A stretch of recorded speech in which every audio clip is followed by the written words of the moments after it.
आज हम आपको ले चलते हैं पंडासराय रेलवे गुमती पर, जहां रेलवे ओवरब्रिज के निर्माण कार्य की स्थिति को हम आपको दिखा रहे हैं।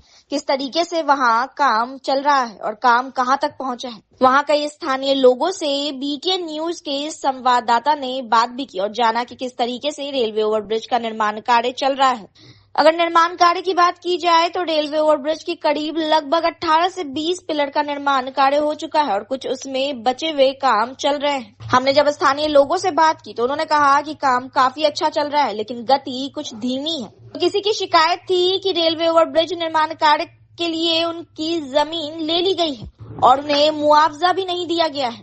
पंडासराय रेलवे ओवरब्रिज का निर्माण कार्य पूरा हो जाएगा तो लोगों को काफी सुविधा होगी, क्योंकि जब जब ट्रेन यहां से गुजरती है तो काफी समय तक लोगों को जाम का सामना करना पड़ता है, जिसके कारण लोगों को भारी दिक्कत आती है।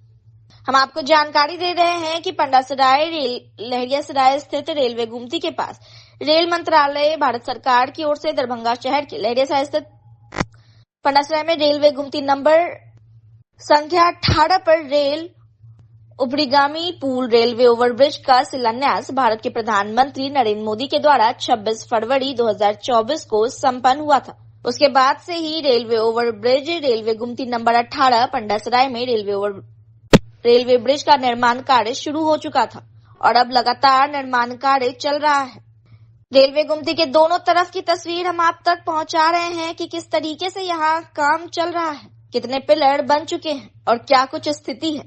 पंडासराय रेलवे गुमती है, यहाँ पे ओवरब्रिज का काम निर्माण है, क्या कुछ स्थिति है? यहाँ पर जाम से तो निजात अब मिलेगा। पहले बहुत जाम लगता था, आयो दिन हर समय कभी जाम ही रहता था। रेल फाटक निकट है, रेल फाटक बंद हो जाता था, जिसके कारण जाम बहुत भयंकर, बहुत दूर दूर तक जाम लगता था। अब जाके कुछ धीरे धीरे निजात बन रहा है।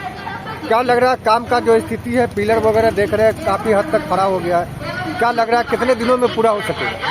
लगभग अभी भी लग रहा है 1-2 साल और लगेगा। कितनी खुशी है इसको लेकर जो बन रहा है यहाँ पे? खुशी तो है ही सर, लेकिन कुछ दिक्कत भी है। खुशी भी है कि ओवरब्रिज बन जाएगा, इससे जाम से निजात मिलेगा आदमियों को, इससे बहुत सुविधाजनक फायदेमंद होगा। ट्रेन जब जब जाया करती थी काफी लंबी जाम यहाँ पे लग जाता था। जी, जाम तो बहुत लग जाता है। ये चालू होने पे जब तैयार हो जाएगा तो लोगों को राहत मिलेगा। जी, बहुत राहत मिलेगा, जाम से लोग को निजात पाएंगे। किस जगह पे ये बन रहा है railway overbridge? Railway Pandasarai railway गुमती है। आप लोग स्थानीय निवासी? जी, यहीं के निवासी, स्थानीय निवासी है। क्या नाम हुआ आपका? मेरा नाम लक्ष्मण चौधरी। जो चल रहा है करीब सर एक 1.5 साल से ये काम हो रहा है। लगातार चल रहा है? जी, काम लगातार हो रहा है। ये लास्ट पिलर है। जो काम हो रहा है, काम में किसी तरह का कोई कमी या कोई ऐसा? नहीं, ऐसा कुछ नहीं, ठीक ठाक निर्माण हो रहा है। जी, अच्छा काम हो रहा है। रेलवे गुमती है, काफी समय से मांग था और यहाँ पे काम चल रहा है काफी समय से। क्या कहेंगे, क्या स्थिति है काम का? स्थिति काम ठीक ढंग से नहीं चल रहा है। जैसे क्या इसमें दिक्कत हो रहा है? दिक्कत हो रहा है कि लेजी काम हो रहा है, देखते हैं ये कामों को कर रहा है ठीक से। कौन सा जगह ये जो रेलवे ओवरब्रिज बन रहा है, कौन सा जगह? पंडासराय रामनगर। अच्छा, कब से ये अब बात किया जाए तो कितने महीने या साल से कब से काम चल रहा है? साल भर से करीब काम चल रहा है। अच्छा, जो काम का स्थिति है उसको देखने से क्या लग रहा है, कहाँ तक काम पहुँचा है? सूत्र देते आप खुद और आगे जिसका घर मकान टूटा है उसको पैसा नहीं मिला है। आप लोग का भी टूटा था क्या? हाँ। तो क्या अभी तक आप लोग को मुआवजा नहीं मिल पाया? नहीं। क्या कहा गया था? कुछ नहीं, सीधे तोड़ के चला गया अपना कहीं की सब। कुछ ये बना होगा कि हाँ इतना का आपको जो राशि का भुगतान सरकार की ओर से दिया जाएगा, तो अभी तक कुछ प्रोसेस नहीं हुआ? नहीं। कितना दिन हुआ अभी तक नहीं मिल पाया? साल भर हो गया। तोड़ने के समय क्या कहा गया था? आप लोग का भी कुछ जमीन नहीं कहा गया था। आप लोग का जमीन कितना गया होगा इसमें? करीब 10 फीट के लगभग में गया है। अच्छा, तो मुआवजे के लिए आप लोग आवेदन किए थे? कुछ नहीं, लिख के ले गया था अपना। लिख के ले गया था? हाँ। लेकिन अभी तक नहीं मिला? नहीं। क्या सरकार से कहना चाहेंगे इसको लेकर? क्या सर, हम लोग को मुआवजा चाहिए और क्या कहना चाहिए। जैसे अगर मुआवजा दिया जाए तो आपके हिसाब से कितना मुआवजा होना चाहिए? जो उचित हो सो दे देते। स्थानीय निवासी यहाँ के आप? जी हाँ। कौन जगह है ये? पंडासराय रामनगर गुमती। क्या नाम हुआ आपका? राजा मात। आपका भी जमीन लिया गया है इसमें? जी हाँ। 25 में। जी, कैसा काम जो हो रहा है इसका प्रगति? तो उसका जो काम है पिलर का महीना में ये उधर आता है, अब वो काम तो चलिए रहा है, उधर भी चलता है इधर भी जो चलिए। काम का गति है क्या लग रहा है वो गति को देख अभी तक पूरा कर लेगा जो ये- उसका एस्टिमेट है।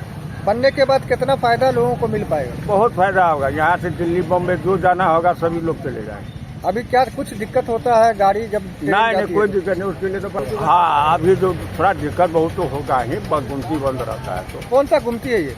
18 नंबर गुमती है पंडासराय, लेडिया सराय स्टेशन के बाद ये पूरा पुलियर दिल्ली को हुआ समझे, इस ईयर हो गया है, तीसरा में 3 गो लगा हुआ है, वो बाकी है। मतलब धीरे धीरे सब में काम चल रहा है। क्या नाम हुआ आपका? हमारा नाम शुभ नाम है संजय कुमार। कौन सा जगह है ये रेलवे का? पंडासराय गुमती 18 नंबर। अच्छा, कब से यहाँ पे जो है ओवर ब्रिज का निर्माण काम चल रहा है? 1 साल हो गया होगा। अच्छा, क्या लग रहा है जो काम की स्थिति है उसको देखते हुए?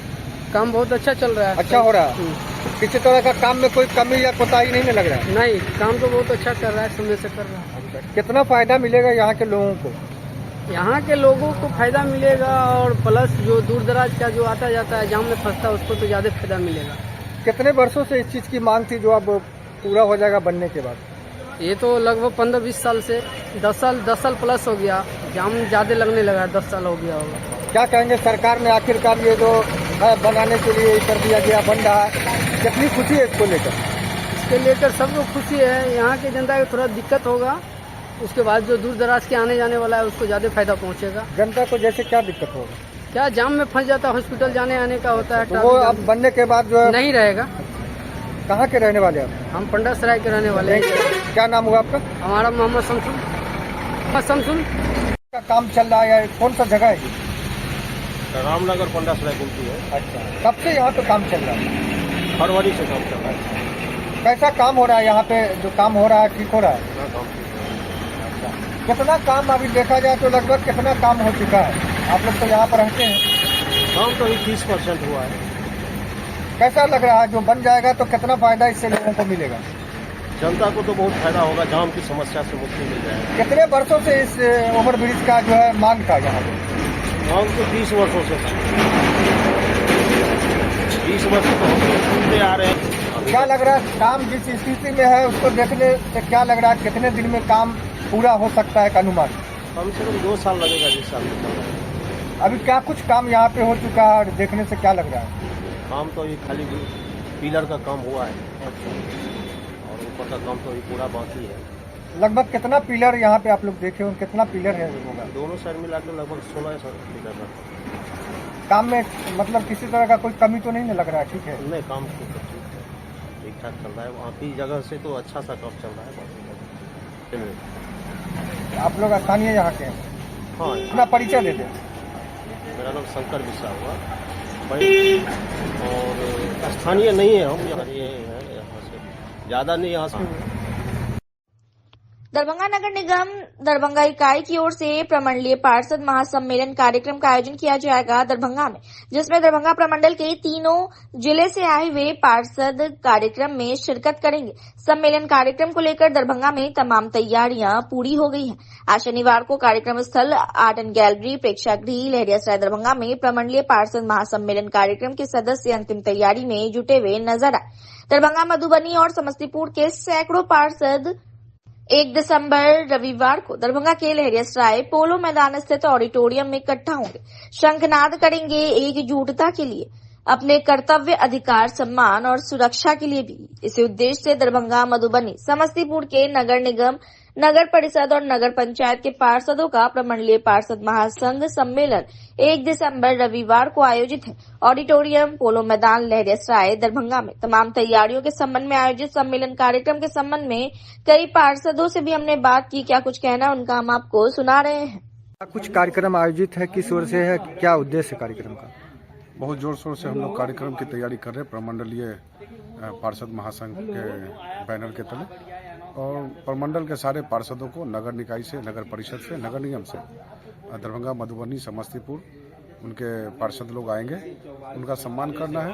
और हम लोग पे जिम्मेवारी कहीं ना कहीं ज़्यादा है और सुविधा बहुत कम है, तो हम अपने अधिकार के लिए, सम्मान के लिए, सुरक्षा के लिए और इन्हीं सब बातों के लिए पार्षदों को इकट्ठा कर रहे हैं, वोट बंद कर रहे हैं, अपनी शक्ति का प्रदर्शन करेंगे, जिससे राज्य सरकार हम लोग के बारे में कुछ सोचे, हम लोग को भी कुछ सुविधा दे। इन्हीं सब बातों को लेकर सारे पार्षद यहाँ एकजुटान होंगे प्रमंडल स्तर के और अपनी एकता का प्रदर्शन करेंगे। क्या लग रहा है इस माध्यम से सरकार तक क्या कुछ बात को रखना चाहेंगे आप लोग? बहुत सारी बातें हैं जो सरकार के समक्ष रखनी है और ये सम्मेलन के दौरान सारे प्रतिनिधि जो आएंगे अलग अलग नगर परिषद से, नगर पंचायत से, उनसे बात करने के दौरान जितनी भी समस्या आएंगी, क्या कि हमारा नगर निगम का टोटल एक पर्सनल समस्या थोड़े है, और भी बहुत सारे पार्षदों का समस्या है, उन सबको लेके उन्हें बुलाया गया है, उनकी समस्या को लिया जाएगा और आगे की रणनीति तय की जाएगी कैसे सरकार के पास पहुंचाया जाए। जी, अपना परिचय दे दें। मेरा नाम सुभाष कुमार सौरभ है, उर्फ भंटू गुप्ता,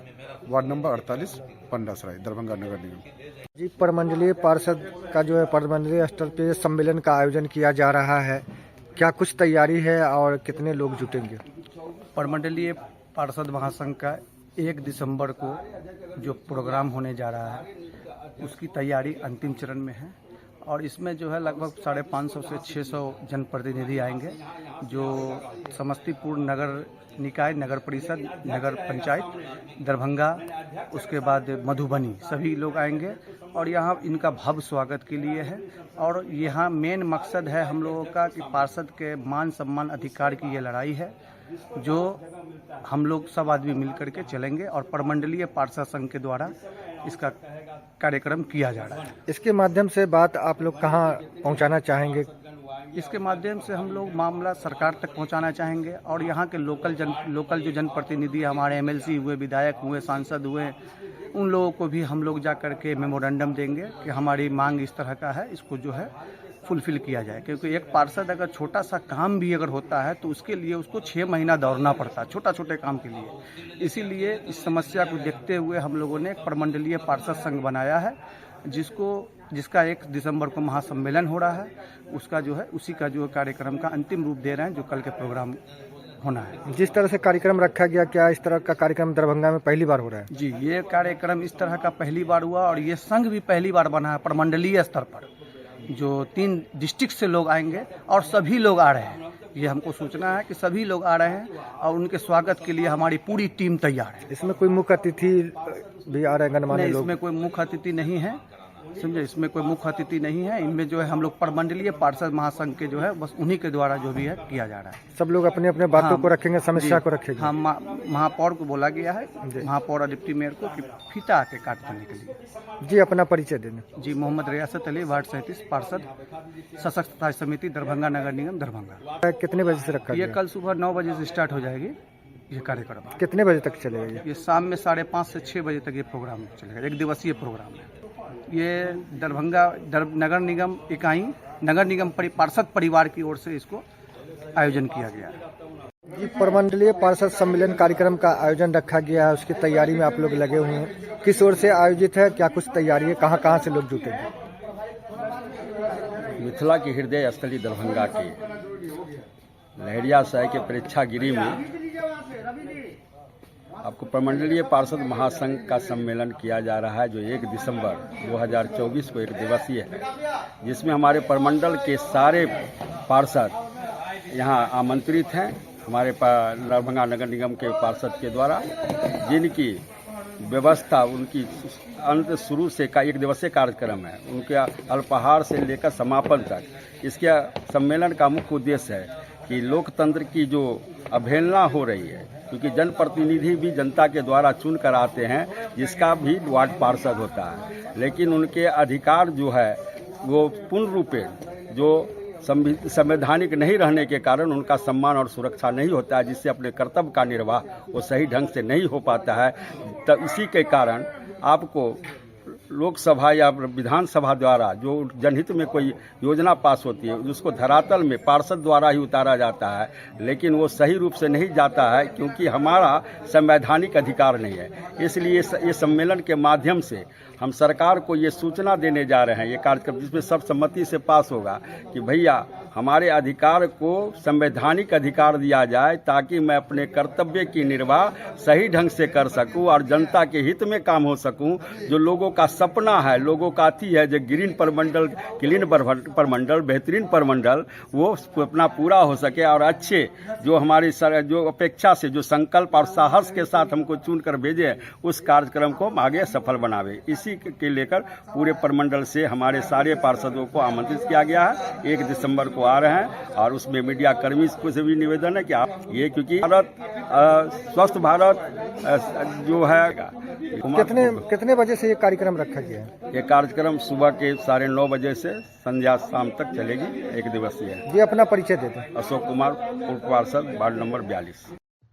प्रधान जिला एवं सत्र न्यायाधीश अध्यक्ष जिला विधिक सेवा प्राधिकार विनोद कुमार तिवारी, जिलाधिकारी सह उपाध्यक्ष जिला विधिक सेवा प्राधिकार राजीव रोशन, वरीय पुलिस अधीक्षक सह सदस्य जिला विधिक सेवा प्राधिकार जगन्नाथ रेड्डी जला रेड्डी एवं जिला विधिक सेवा प्राधिकार के सचिव रंजन देव ने मंडल काड़ा जिला बाल संरक्षण इकाई आदि का निरीक्षण किया।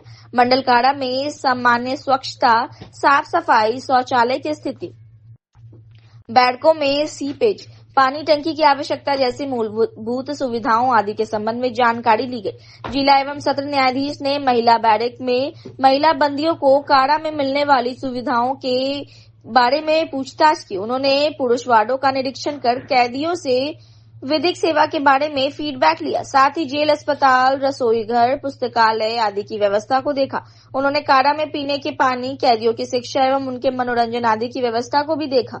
काड़ा की सुरक्षा व्यवस्था के बारे में भी मंडल काराधीक्षक से जानकारी ली। उन्होंने जेजेबी में आवासित बच्चों को मिलने वाली सुविधाओं का जायजा लिया। उन्होंने कहा कि बच्चों को किसी भी तरह की समस्या नहीं होनी चाहिए। जिला एवं सत्र न्यायाधीश ने बच्चों के स्वास्थ्य, सुरक्षा, शिक्षा आदि पर विशेष ध्यान देने का निर्देश दिया।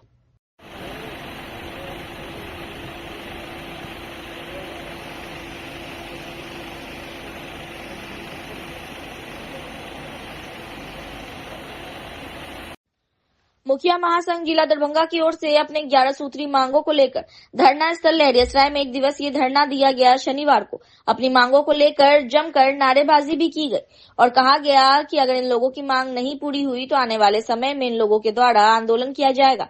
वहीं धरना दे रहे लोगों से हमने जब बात की तो उन्होंने कहा कि पंचायत सरकार को लगातार राज्य सरकार, केंद्र सरकार एवं प्रशासन द्वारा कमजोर करने की साजिश चल रही है।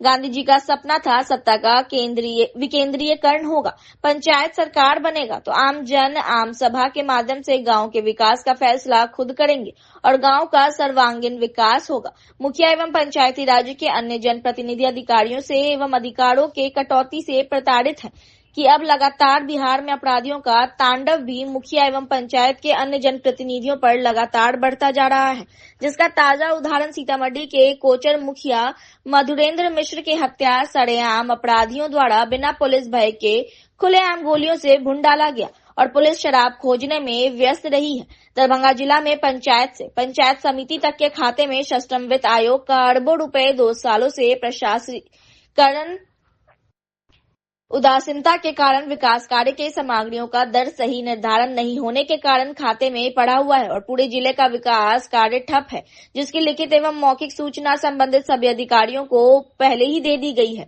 मुख्यमंत्री 7 निश्चय पार्ट 2 में निविदा के माध्यम से पंचायत राज्य विभाग बिहार सरकार द्वारा पंचायतों में लगाने वाली सोलर स्ट्रीट लाइट के कार्यकारी एजेंसी का चयन कर लिया गया, जो गलत है और जिला में कोई भी कार्यकारी एजेंसी पंचायत के संपर्क में नहीं है। अभी तक 2 साल से अधिक समय बीत जाने के बाद भी 10% सोलर स्ट्रीट लाइट नहीं लगा पाई है। जहां कुछ लगा है वहां अधिकांश सोलर लाइट बंद पड़ा हुआ है। लगातार प्रशासन से आग्रह करने के बाद भी कुछ समस्याएं राज्य सरकार से जुड़ा हुआ है, कुछ केंद्र सरकार से जुड़ा हुआ है और कुछ यहाँ के प्रशासनिक उदासीनता या प्रशासनिक गड़बड़ी के कारण भी हो रहा है।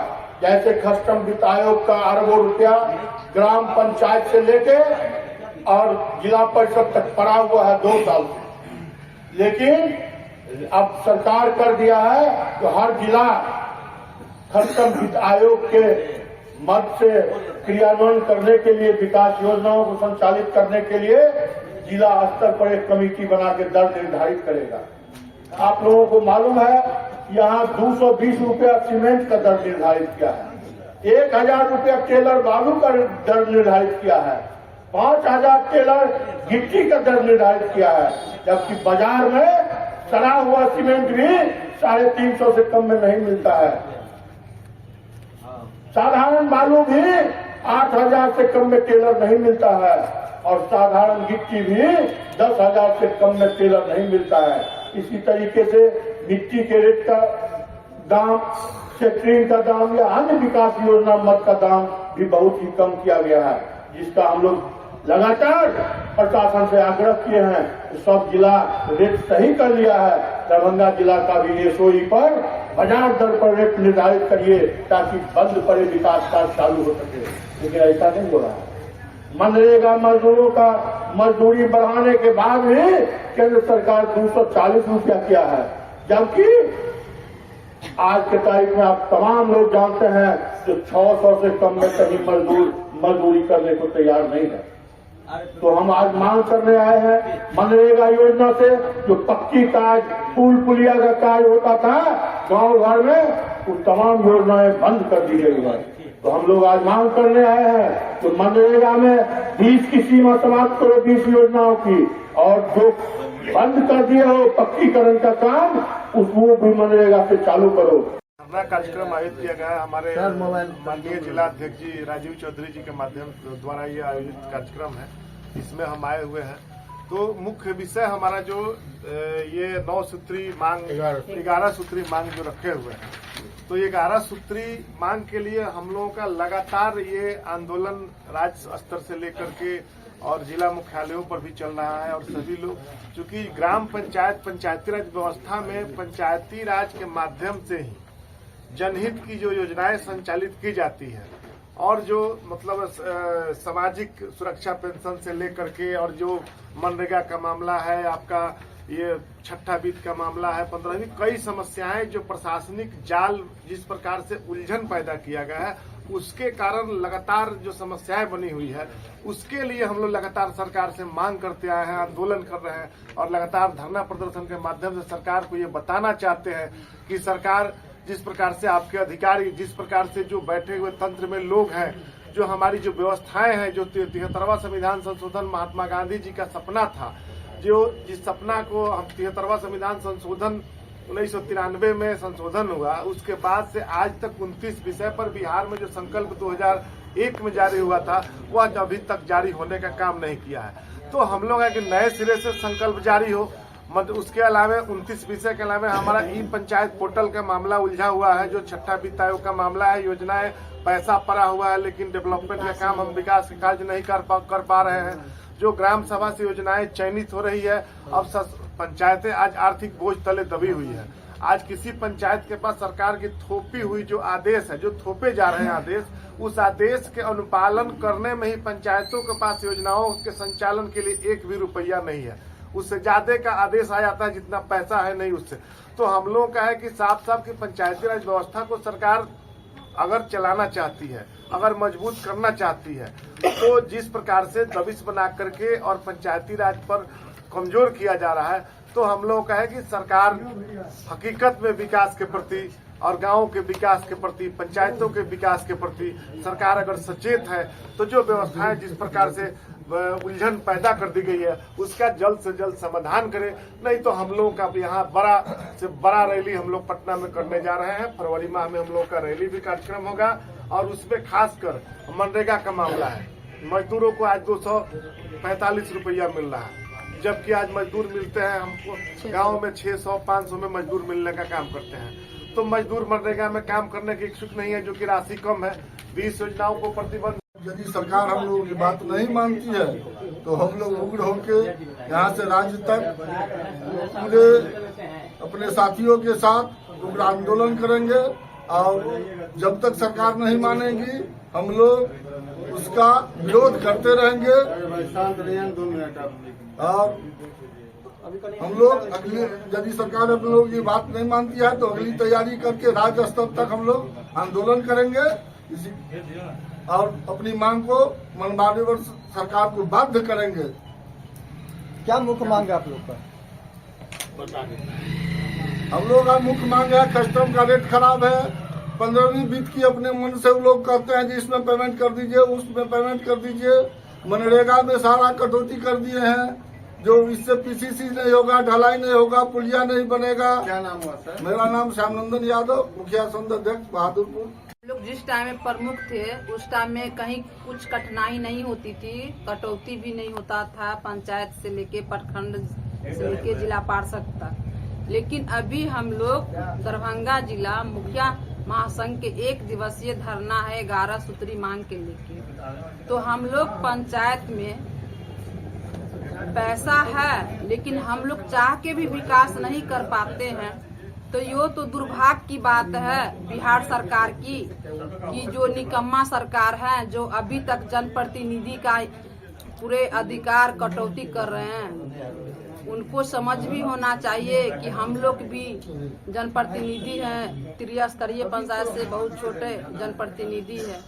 तो हम लोग को जो स्वच्छता कर्मी का भी बहाली हम लोग 2 साल पहले किए थे, उनका भी 1 साल का मात्र पैसा मानदेय दिया गया। उसके बाद पैसा रखा हुआ है प्रखंड पे, और विकास पदाधिकारी भी कहीं कोई प्रखंड में पैसा नहीं दिया जा रहा है। तो हम लोग को इसी के लिए हम लोग धरना पर 11 सूत्री मांग के लिए बैठे हुए हैं। आज हम लोग का प्रदेश अध्यक्ष आ रहे हैं।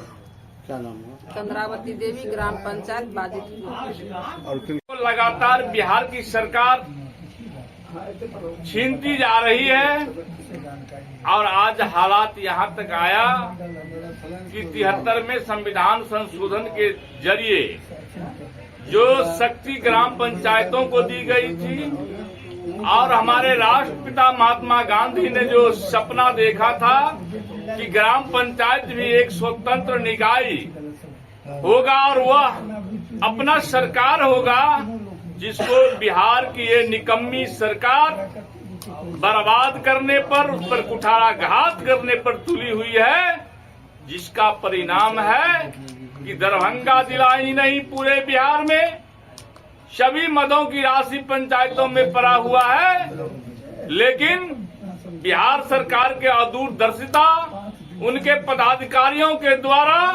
नियमानुकूल पंचायत को सहयोग नहीं करके, उसको हमेशा उसमें हस्तक्षेप करके पंचायत के विकास कार्यों को बाधा पहुंचाया जा रहा है।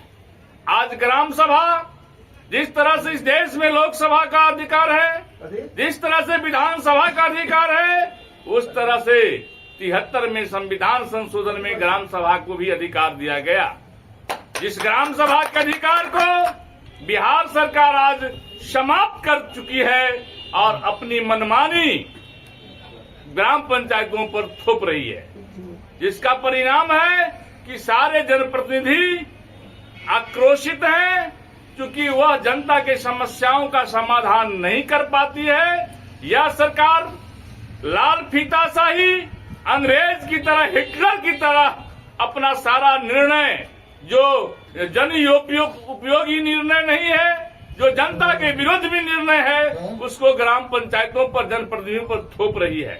उनके पदाधिकारी कर्मचारियों का यह हालात है कि वह कहीं भी पंचायत प्रतिनिधियों को सहयोग नहीं करके सिर्फ नजराना के लिए वो पंचायतों को अपने तरीका से चलाना चाहते हैं, जनप्रतिनिधि को अपने तरीका से हैंडल करना चाहते हैं।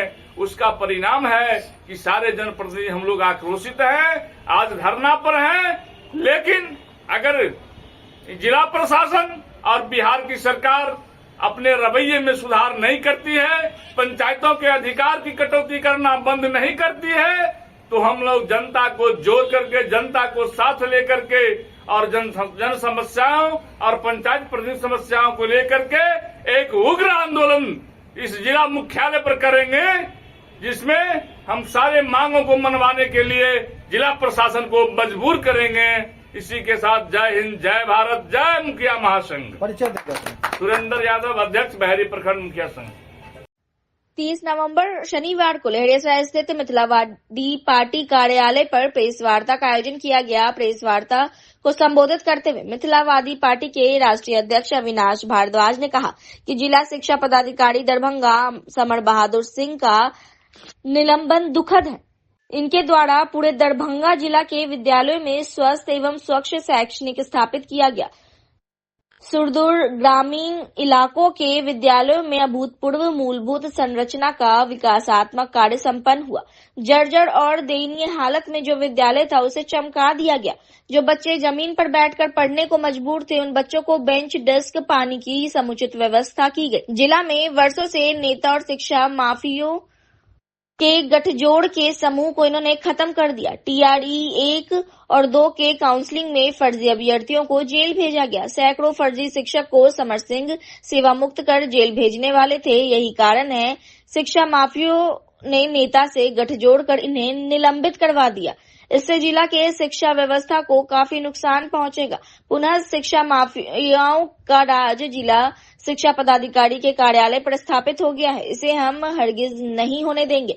इसके लिए एक लंबी लड़ाई लड़ी जाएगी। एक नेक और ईमानदार पदाधिकारी के साथ ऐसी साजिश में शामिल सभी लोगों का पर्दाफाश किया जाएगा। पार्टी के नेता गोपाल चौधरी और अमन सक्सेना ने कहा कि शिक्षा माफिया के राजनीतिक षड्यंत्र के कारण इनका निलंबन किया गया है, जिससे स्कूली शिक्षा के विकास पर काफी प्रभाव पड़ने वाला है। इनके कार्यकाल में सैकड़ों स्कूलों का कायाकल्प किया गया। गुणवत्तापूर्ण शिक्षा की ओर कदम बढ़ाया गया था। 450 के करीब में फर्जी शिक्षकों पर कार्रवाई की गई थी, जिससे शिक्षा माफिया का नजर इन पर गया था। इनके ऊपर झूठा इल्जाम लगाकर इनको पद से निलंबित कर दिया गया। यह अन्याय है जिसे मिथिला स्टूडेंट यूनियन और मिथिलावादी पार्टी कभी बर्दाश्त नहीं करेगी। अगर समर बहादुर सिंह का निलंबन रद्द नहीं होता है तो मिथिला स्टूडेंट यूनियन और मिथिलावादी पार्टी के कार्यकर्ता सड़क पर उतरेंगे एवं चरमबद्ध आंदोलन करेंगे और जब तक इनको न्याय नहीं मिल जाता, उनको पद पर सम्मानपूर्वक वापस नहीं लाया जाता, हम लोग अपना आंदोलन जारी रखेंगे। संगठन के सदस्यों ने कहा कि जो लोग इसमें शामिल हैं, आंदोलन के जरिए संगठन सबका पोल खोलने का काम करेगी। उसी सूझ के बारे में हम आज ये बताना चाहते हैं कि सच्चाई क्या है, दिक्कत कहाँ हो रही है और बच्चों को क्या कठिनाई हो रही है। आज पिछले 4-5 महीनों से ये देखा गया है कि जब भी दरभंगा की विकास आती है, दरभंगा के विकास की बात आती है, दरभंगा के विद्यालय के विकास की बात आती है, यहाँ के जनप्रतिनिधि विकास में के राह में रोड़ा अटकाने का काम कर रहे हैं। शिक्षा विभाग के जो DO साहब हैं, उनसे हमारी कई दौर की मुलाकात भी रही है। कई दौर में हम लोग उनसे काम भी करवाते रहे हैं और लगभग 100 विद्यालय जो पूरे दरभंगा क्षेत्र के विभिन्न गांव का है, जहां हमारे संगठन के लोग हैं, और एक बार आवेदन देते थे कि भैया यहाँ शौचालय नहीं है, यहाँ भवन निर्माण नहीं है, यहाँ बेंच डेस्क नहीं है, पीने का पानी का व्यवस्था नहीं है, और हम लोग आवेदन लिखते थे DO के नाम से और वहाँ काम हो जाया करता था। लेकिन पिछले कुछ महीनों से देख रहे थे कि जब भी आवेदन देते थे काम करवाने के लिए, हमें धरना, प्रदर्शन, आंदोलन करना पड़ता था कि ये काम नहीं होगा। क्यों नहीं होगा भाई? तो यहाँ के जो सत्ता पक्ष के विधायक हैं वो विकास के राह में रोड़ा अटकाए हुए हैं। शिक्षा विभाग में करोड़ों रुपया पड़ा हुआ है, लेकिन कोई खर्चा करने वाला नहीं है, कोई बोलने वाला नहीं है। हम लोगों का प्रश्न था कि सर ये तो पैसा वापस चला जाता है, बहुत दिनों बाद शिक्षा व्यवस्था बदलाव के लिए आया है, इस पर कुछ राय विचार किया जाए, लेकिन कुछ भी नहीं किया जा रहा था। और उसका एकमात्र कारण था यहाँ के जो इंटेलेक्चुअल हमारे जो जिला शिक्षा अधिकारी थे, वहां उस इंटेलेक्चुअल जिला शिक्षा अधिकारी के द्वारा यहाँ के जो विधायक सांसद हैं, उनके अपने लोगों का जो पैरवी है वो नहीं माना जा रहा था, जिसके कारण सारा विकास का काम को रोक दिया गया। और इसी बात को लेके हम इसी पक्ष को लेके आज यहाँ प्रेस कॉन्फ्रेंस कर रहे हैं। क्या कहेंगे? उनकी निलंबन की सूचना भी आ रही है। देखिए, निलंबन की सूचना आई है, हमें भी प्राप्त हुई। पिछले 3 महीना से हम लोग भी लगातार इस मुद्दों को जान रहे थे, इस मुद्दा पे हम लोग भी समझ रहे थे और बातचीत चल रही थी। मैं 2-3 बातें यहाँ पे स्पष्ट करना चाहता हूँ। पहला, जो के पाठक जी आए थे, उन्होंने सारा जो शिक्षा के जो बड़े बड़े जो शिक्षक थे, जिनका जान पहचान था, विभिन्न पार्टी से जुड़े हुए थे, वो जिला मुख्यालय में रहकर काम कर रहे थे, उनका पदस्थापन इन्होंने खत्म कर दिया, जिसके कारण नाराजगी थी और वो लोग लॉबी बनाकर विभिन्न राजनेताओं से दबाव बनाने का काम कर रहे थे। दूसरा, इन्होंने फर्जी शिक्षक पे कार्रवाई की, जो लगभग 450 फर्जी शिक्षक है, जिसका लिस्ट भी हमारे पास है। और हम अगले प्रेस कॉन्फ्रेंस में बाकायदा बड़ा प्रेस कॉन्फ्रेंस करके दरभंगा जिला में उन 450 फर्जी शिक्षकों का लिस्ट भी जारी करने वाले हैं। उन पे इन्होंने कार्रवाई की, इसके लिए नाराजगी थी क्योंकि ये विभिन्न पॉलिटिकल पार्टी जो सत्ता पक्ष के लोग हैं उनसे जुड़े हुए थे और उनको पैसा देने का काम कर रहे थे। और सबसे बड़ी बात है कि जिला शिक्षा जो कार्यालय है उसमें जिला शिक्षा कार्यालय में माफिया लोग बैठे हुए हैं। जो माफिया लोग कोई ऑफिसर नहीं है, ये क्लर्क लेवल के माफिया लोग हैं और इनका सत्ता पक्ष के विधायकों से जान पहचान है, मंत्रियों से जान पहचान है। ये अपने मन का काम करवाते हैं, वहां पर अवैध उगाही का काम करवाते हैं। इन पर कार्रवाई होने की बात चल रही थी। ये सारा मुद्दा से ध्यान भटकाने के लिए निलंबन का ये स्वांग रचा गया है। मैं फिर से कहना चाहता हूं कि लगभग यहाँ पे देखिए फाइल है हमारे पास, हम लोग यहाँ पे कम से कम 150 विद्यालय में जो फाइल संगठन के तरफ से, मिथिलावादी पार्टी के तरफ से, मिथिला स्टूडेंट यूनियन के तरफ से जिला शिक्षा पदाधिकारी को देते थे कि आप इस पर तत्काल कार्य करें। और कम से कम 150 विद्यालय में हम लोगों के तरफ से पानी का व्यवस्था किया गया, शौचालय का व्यवस्था किया गया, भवन का मरम्मति किया गया, बेंच डेस्क लाया गया, आरओ लगाया गया और विभिन्न तरह का साफ सफाई का काम किया गया। शिक्षकों को समय पर आने के लिए कहा गया, शिक्षकों बच्चों का ड्रेस का बात की गई। इन सब मुद्दों पर संज्ञान लिया गया। इन सब मुद्दों से ध्यान भटकाने के लिए, विकास के राह में रोड़ा अटकाने के लिए, शिक्षा विभाग को शिक्षा माफिया के हवाले करने के लिए ये निलंबन का काम किया गया और इसका हम घोर शब्दों में निंदा करते हैं। आपने कई सवाल उठाया कि यहाँ के जो राजनीति के लोग हैं उनकी वजह से ये हुआ, क्या आपके पास इसके कुछ साक्ष्य है? देखिए हमारे पास साक्ष्य है और हम लिखित में साक्ष्य देंगे। हमारे पास बहुत सारे फोन रिकॉर्डिंग है, वो भी हम आप लोगों को अगले प्रेस कॉन्फ्रेंस में देने का काम करेंगे। बस मैं ये कहना चाहता हूं यहाँ के तमाम जनप्रतिनिधियों से कि जितने भी पैसे बचे हुए हैं, जो सालों बाद, दशकों बाद शिक्षा विभाग में आया है, जिससे शिक्षा दरभंगा जिला के शिक्षा व्यवस्था में कुछ अभूतपूर्व बदलाव होने का संभावना था। हम लोग मधुबनी में भी काम कर रहे हैं, समस्तीपुर में भी काम कर रहे हैं। वहां भी संगठन के जरिए जब भी लेटर पैड पे लिख के देते हैं वहां तत्काल काम होता है। लेकिन पिछले 4 महीनों से जो यहाँ काम नहीं हो रहा है उसकी जिम्मेवारी कौन लेने का काम करेगा? उस पैसा को खर्च कराने का कौन काम करेगा? क्या वह पैसा पटना तो नहीं लौट जाएगा? क्या वो जानबूझकर यहाँ के जनप्रतिनिधि विकास के काम में राह में रोड़ा तो नहीं अटका रहे? क्या एम्स वाला हाल तो नहीं करने जा रहे हैं? इस पर हमारा प्रश्न।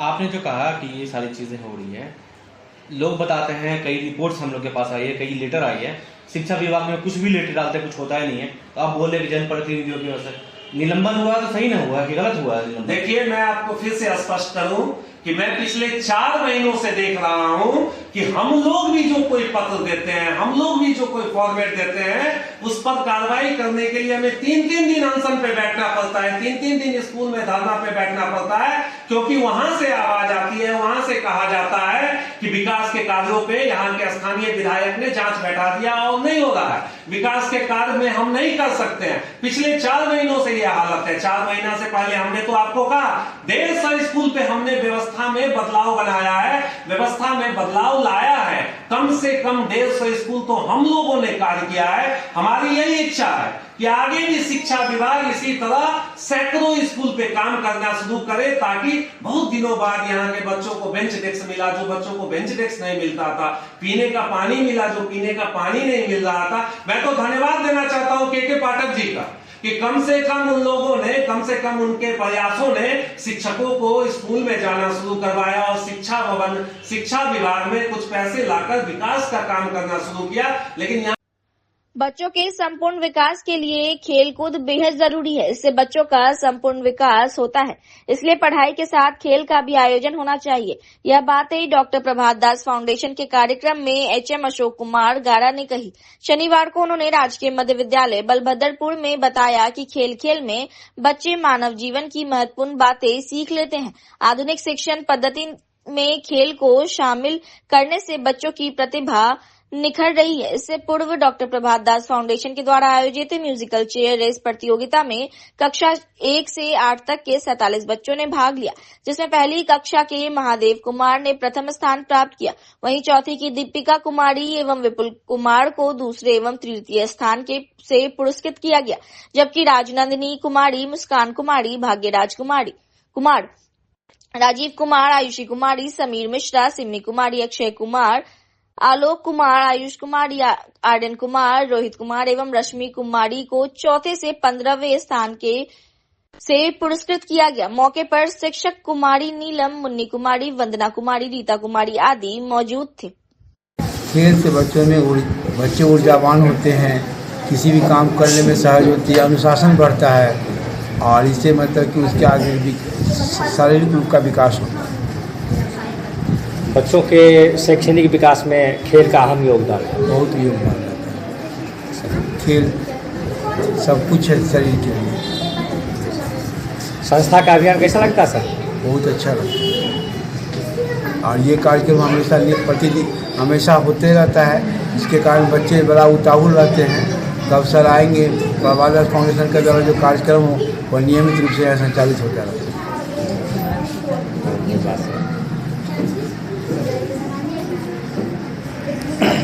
मैडम, बच्चों में उत्साह रहता है खेल देखकर। हाँ, बच्चों में तो उत्साह रहता है, हमेशा मनोरंजन हो जाता है, बच्चों लोग का कुछ प्राइज मिलता है तो उसको एक्टिविटी भी बढ़ जाता है।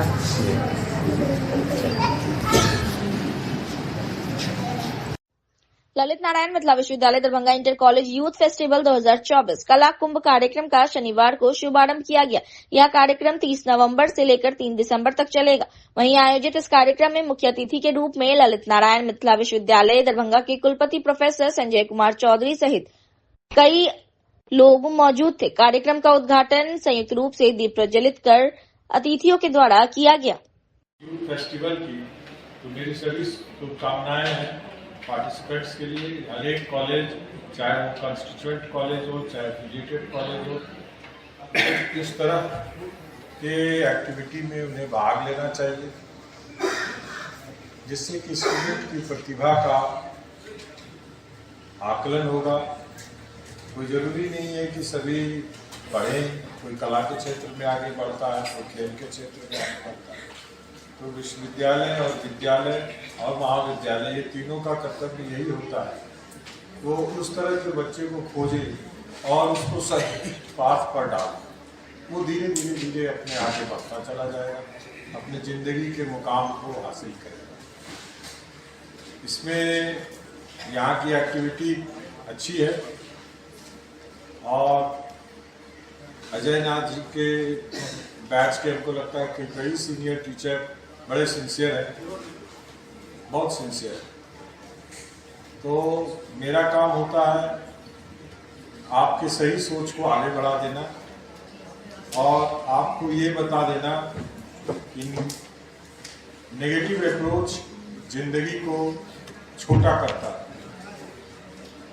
किसी भी को छोटा बनाने के लिए दूसरी रेखा को रबर से नहीं मिटाया जाता, आपको उसको लंबी रेखा जाता है। That will be more appropriate. मैं उसी में विश्वास रखता हूँ और आशा रखता हूँ कि ये जो इंटर कॉलेज यूथ फेस्टिवल है, ये 3 दिनों का फेस्टिवल बढ़िया हो, जूरी अच्छा से वर्क करे और अच्छे स्टूडेंट्स उभर कर आए कलाकार। फिर हम लोग एक बार उनको मौका देंगे, सुनेंगे सभी लोग कि वो जो फर्स्ट सेकंड था जो भी जिस इवेंट्स में होगा सेपरेटली हम लोग देखेंगे। रही बात, उन्होंने कहा कि हमारे प्लेयर जो मेडल लाते हैं उनको एडजस्टमेंट के लिए मैंने हर एक कॉलेजेस को बोला है, लोगों ने भेजा भी है अपने सैंक्शन पर आउटसोर्स में।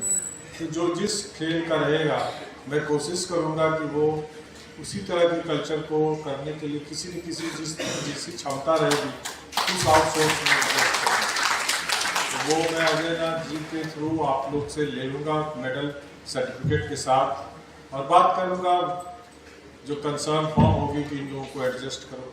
जहाँ कर सकता है जरूर करेंगे, जितना मदद हो सकता है जरूर करें। Thank you very much. Darbhanga का आपने चयन किया है, हमारे लिए बहुत ही गौरव की बात है कि हम इस खेल और संस्कृति को आगे बढ़ाने का काम करें।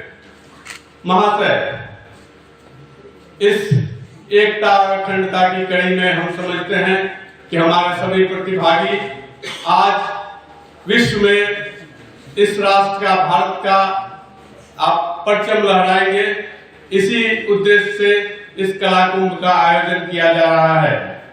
हम एक बार पुनः आप सबका महाविद्यालय की ओर से और विश्वविद्यालय की ओर से आप सभी प्रतिभागियों का, यहाँ उपस्थित सभी कला प्रेमियों का इस मंच से स्वागत करते हैं। 30 नवंबर को दरभंगा चैंपियंस ट्रॉफी का फाइनल मैच संदीप ड्रीम 11 बनाम एंजल हाई स्कूल 11 टीम के बीच खेला गया। संदीप ड्रीम 11 टॉस जीतकर पहले बल्लेबाजी करते हुए 20 ओवर में 6 विकेट खोकर 164 रन बनाया। कप्तान त्रिपुरारी केशव ने शानदार अर्धशतक 56 रन और सुभाष चंद्रा ने 38 रन बनाए। एंजल हाई स्कूल 11 टीम के गेंदबाज मणिकांत, आमिर, इरफान, हिदायत, गोलू ने एक विकेट लिया। जवाब में बल्लेबाजी करते हुए एंजल हाई स्कूल 11 की टीम 19.3 ओवर में मात्र 81 रन बनाकर ऑल आउट हो गई। कप्तान सुभाष लखन ने नवाद 46 रन बनाया। संदीप ड्रीम 11 टीम के गेंदबाज सुभाष चंद्रा ने 3 विकेट, अनुराग, जिम्मी, अली खान, कप्तान त्रिपुरारी केशव ने 2-2 विकेट और अंकित चौधरी ने 1 विकेट लिया। मैन ऑफ द मैच का पुरस्कार सुभाष चंद्रा को इमामुल हक के हाथों नगद व ट्रॉफी प्रदान की गई।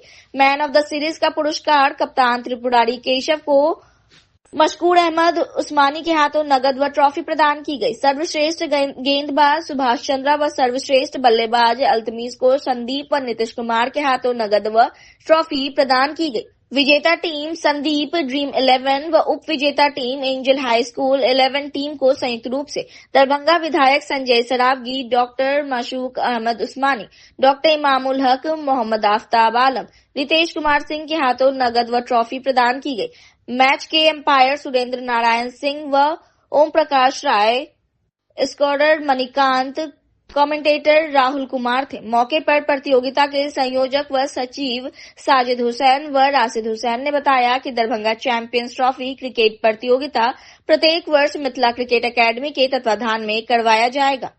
मौके पर उमर अली खान, राजू कुमार सहनी सहित अन्य क्रिकेट प्रेमी उपस्थित थे। का टूर्नामेंट हुआ, आगे महिला का, आगे पुरुष एशियन हॉकी टूर्नामेंट होने वाला। कई अंतर्राष्ट्रीय स्तर के स्टेडियम जो है बिहार में खुल चुके हैं और आगे नए खुल भी रहे हैं। इसके साथ साथ प्रत्येक पंचायत में स्पोर्ट्स क्लब की स्थापना हो रही है। उसके लिए बिहार सरकार ने सभी पंचायतों से आवेदन मंगवाया है, उसकी स्क्रूटनी हो रही है। सभी पंचायतों में खेल को बढ़ावा दिया जाएगा, उसमें सरकार मदद भी करेगी। इसलिए आज खेल का माहौल दरभंगा के साथ साथ पूरे बिहार में है। दरभंगा के कई खिलाड़ी आज राष्ट्रीय और अंतर्राष्ट्रीय स्तर पर नाम कमा रहे हैं अधिकांश खेलों में। इसलिए मेरी बहुत बहुत शुभकामनाएं, विशेषकर ब्रजेश सिंह जो एक अच्छे होनहार बड़े क्रिकेट खिलाड़ी थे, उनके मेमोरियल में जो टूर्नामेंट कराया गया, इससे हर खिलाड़ी को लगेगा कि नहीं, मैं इस धरती पर रहूं या न रहूं, अगर मैं अच्छा खेलूंगा, अच्छे खिलाड़ी होंगे तो मेरी याद दिनों दिन तक इलाके में रहेगी। तो बड़ा दिन आज अच्छे खिलाड़ी सभी लोग खेले हैं। इन सभी खिलाड़ियों को बहुत बहुत शुभकामनाएं। संदीप 11 और एंजल हाई स्कूल 11 के बीच मैच हुआ, जिसमें संदीप 11 ने एंजल हाई स्कूल को एक तरफा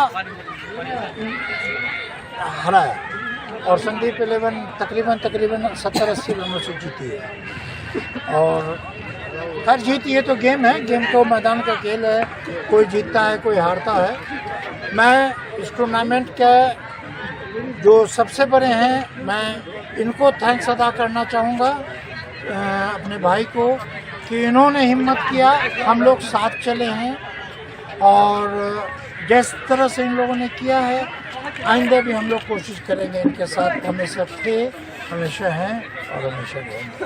थैंक यू। आज जो मैच फाइनल मैच हुआ वो संदीप ड्रीम 11 और एंजल हाई स्कूल 11 के बीच खेला गया, जिसमें संदीप ड्रीम 11 आज विजेता रही आज के फाइनल मैच की। विजेता टीम को क्या? आज विजेता टीम को 31,000 रुपया नकद पुरस्कार पुरस्कृत किया गया और रनर को 21,000 रुपया दिया गया। कैसा रहा ये पूरा आयोजन? टूर्नामेंट ओवरऑल स्पोर्ट्स के लिहाज से बहुत बेहतरीन रहे, लोगों की भी काफ़ी मदद हुई। अब बस अब ये है कि आइंदा अगले सीज़न इससे बेहतर करने की कोशिश, जो कमियां रही उनको दूर करने की कोशिश की जाएगी और बेहतर किया जाएगा। नाम बता दीजिए। Sajid Hussain, Mithila cricket club in charge.